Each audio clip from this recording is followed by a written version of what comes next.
శుక్లాంబరధరం విష్ణుం శశివర్ణం చతుర్భుజం ప్రసన్నవదనం ధ్యాయే సర్వవిఘ్నోపశాంతయే. ఓం గం గణపతయే నమః. ఓం శ్రీ మాత్రే నమః. ఓం శ్రీ గురుభ్యో నమః. మా ఆది అస్సాలను చూస్తున్నటువంటి మీ అందరికీ పేరు పేరున నా హృదయపూర్వక నమస్కారాలు.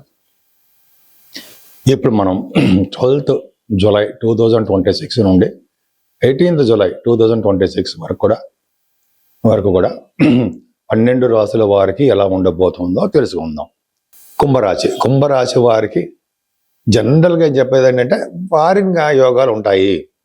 అదే కుటుంబంలో మనస్పర్ధలు, బంధువుల వెడల ఇబ్బంది, అలాగే సమయానికి డబ్బులు రాలేకపోవడము జరుగుతూ ఉంటాయి. కానీ గురు దృష్టి వలన ఇవన్నీ కూడా తగ్గుముఖం పడతాయని చెప్పచ్చు. అంటే భార్య భర్తల విషయంలో ప్రాబ్లమ్స్ అనేవి తక్కువగా ఉంటాయని చెప్పచ్చు. బహుశా మీరు ఇళ్ళు కానీ, వాహనాలు కానీ, గృహ సౌఖ్యం కానీ ఏదో కొనుక్కోవడానికి అవకాశం ఉందండి. బహుశా మీరు భూములు కొనుక్కుంటారేమో అవకాశం ఉంది. పంచమంలో రఘుబుధుడు దీర్ఘాయుష్వంతులైనటువంటి పుత్రులు కలుగుతారని శాస్త్రం చెప్తోంది. రఘుబుధుల వలన మీకు అట్రాక్షన్ ఉంటుందండి. అదే జనాకర్షణ అంటాం మనం, అది ఎక్కువ ఉంటుంది. సినిమా రంగం, కళారంగంలో బాగా పలుకుబడి, బాగా రాణింపు ఉంటుంది. అలాగే పొలిటికల్ రంగంలో కూడా పదవులు రావడానికి అవకాశం మీకు ఉంది. అలాగే మీరు చేస్తుండే స్టాక్ మార్కెట్ వ్యాపారాలు, వాటిలో కూడా మీరు విజయవంతం అవడానికి అవకాశం ఉంది. ముఖ్యంగా ఫైనాన్స్ అండ్ అకౌంట్స్ సంబంధించిన విద్యలో బాగా రాణిస్తారని చెప్పచ్చు. ఏదైనా అష్టమాధిపతి 6th అవస్థలో అంటే 6వ ఇంటి వాడు 6వ భావంలో ఉండి గురుడితో కలిసి ఉన్నాడు. అంటే గజకేసర యోగంతో ఉన్నారు ఇద్దరును. అంటే సడన్ గెయిన్స్ ఉంటాయి, మీకు ఊహించని విధంగా లాభాలు ఉంటాయి. అలాగే ఊహించరు కోర్టు కేసులు కానీ, లేకపోతే లా రిలేటెడ్ సంబంధించిన విషయంలో మీరు గెలుస్తారు. ఫేవరబుల్గా వస్తూ ఉంటాయి, మీకు తెలిసి భగవంతుడు దయండి అంతా. అదొకటి. అంతేకాకుండా గురు ప్రభావం వల్ల కూడా ఈ శత్రువు వలన భయం లేకుండా, రుణాల వలన భయం లేకుండా చాలా ప్రశాంతంగా మీకు సేవక జనం కలిగి ఉంటారన్న సందేహం లేదు. కాకపోతే అంటే 7వ స్థానంలో శుక్రకేతువులు తప్పు, కుజ దృష్టి ఉంది. చెడు ఆలోచనలు, చెడు ప్రభావం ఉండడానికి అవకాశం ఉంది. అది 7వ కూడా మీకు పంచమంలో ఉన్నాడు కాబట్టి ప్రాబ్లం ఏం లేదు. కాకపోతే ఏంటంటే భార్యాభర్తల విషయంలో కొంత దాంపత్య జీవితంలో కొద్దిగా మనస్పర్ధలు, చికాకులు, గొడవలు ఉండడానికి అవకాశం ఉంది. అలాగే మీ హెల్త్ ప్రాబ్లమ్స్ కూడా జాగ్రత్తగా చూసుకోండి మహానుభావం అంటూ ఉంటాను. ఎందుకంటే హెల్త్ ఈజ్ వెల్త్ అంటే ఆరోగ్యం మహాభాగ్యం ఉంటాం కదా ఈ కాలంలో, ఈ టైంలో.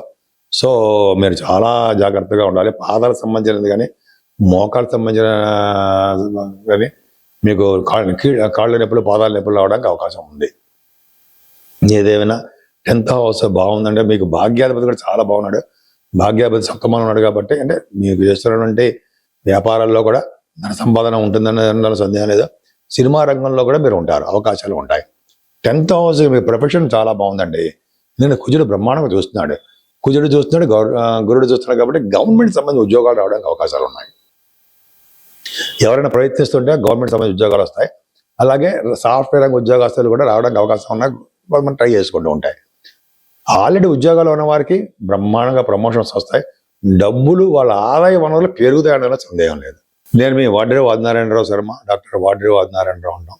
సరేనండి, మీ జాతకాలు ప్రతిసారి చెప్తున్నట్టుగానే మీ జాతకాలు చూపించుకోవాలనుకుంటే date of birth, time of birth, place of birth ఉంటే చాలా చాలా మంచి రిజల్ట్స్ పొందొచ్చండి. నేను చాలామంది చెప్తుంటాను, అందరికీ ఆల్మోస్ట్ కరెక్ట్ అవుతూనే ఉంటాయి. ఉద్యోగాల గురించి, వివాహాల గురించి, మ్యాచ్ మేకింగ్ అంటే భార్యాభర్తల యొక్క, వధూవరుల యొక్క జాతక పరిశీలన, ఇవన్నీ ఉంటాయి కదండి, చాలా ఉంటాయి కదా.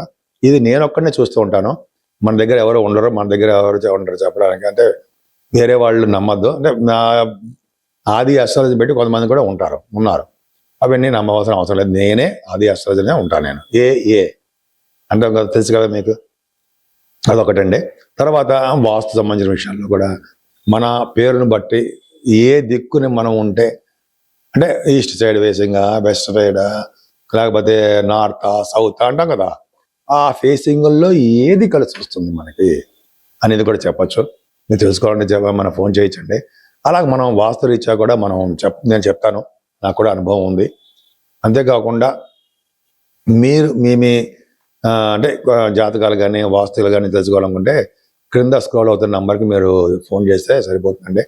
లేదా మీరు మెసేజ్లు పెట్టండి, నేనే మీకు ఫోన్ చేసి మాట్లాడతా, పర్సనల్గా మాట్లాడతా.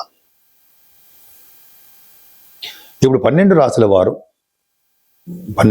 వారు అంటే మేషం నుంచి మీనం వరకు కూడా ఈ రాసుల వారందరూ కూడా ఆచరించదగ్గ పరిహారాలు ఏమున్నాయి? చాలా సింపుల్గా ఉన్న పరిహారాలు ఏమైనా ఉన్నాయా? ఉన్నాయి. ఏంటంటే 14వ తారీఖుని అమావాస్య వస్తుందండి. ఎవరైతే 14వ తారీఖున అమావాస్య వచ్చినప్పుడు ఆంజనేయ స్వామి హోమం చేస్తూ ఉంటారు, ఆంజనేయ స్వామి గుళ్ళలో, అయితే అమ్మవారి గుళ్ళల్లో కూడా చేస్తూ ఉంటారు, చండీ హోమం చేస్తూ ఉంటారు. ఇట్లా మంచి మంచి హోమాలు జరుగుతుంటాయండి అమావాస్య పూట. ఆ అమావాస్య పూట నాడు చేసే హోమాలు చాలా పవర్ ఉంటుందని చెప్పి మనం అంటాం. సో అది కరెక్ట్. సారీ. కాబట్టి ఈ హోమాలు చేయించుకోవడం అనేది చాలా పవర్ఫుల్ అండి. అంతేకాకుండా ఈ అమావాస్య పూట కూడా పితృతర్పణాలను ఇస్తూ ఉంటాం. పితృదేవతల యొక్క ఆశీస్సులు మన మీద ఎప్పుడు ఉండాలి. వాళ్ళ ఆశీస్సులు ఉంటే మన సంతానం బాగా డెవలప్ అవుతారు. పెళ్లి కాని వాళ్ళకి పెళ్లి అవుతూ ఉంటుంది, ఉద్యోగాలు రాని వాళ్ళకి ఉద్యోగాలు వస్తాయి, సంపదలు లేని వాళ్ళకి సంపదలు వస్తాయి, స్థిర నివాసం గృహాలు లేని వాళ్ళకి గృహాలు వస్తాయి. అంటే పెద్దల యొక్క ఆశీస్సులు మనకి ఎప్పుడు ఉండాలి. ఫస్ట్ వాళ్ళ ఆశీస్సులే ఉండాలి. లేకపోతే ఏడుస్తూ సంతానము లేదా బాధపడుతూ ఉండడము ఇవన్నీ జరుగుతుంటాయి.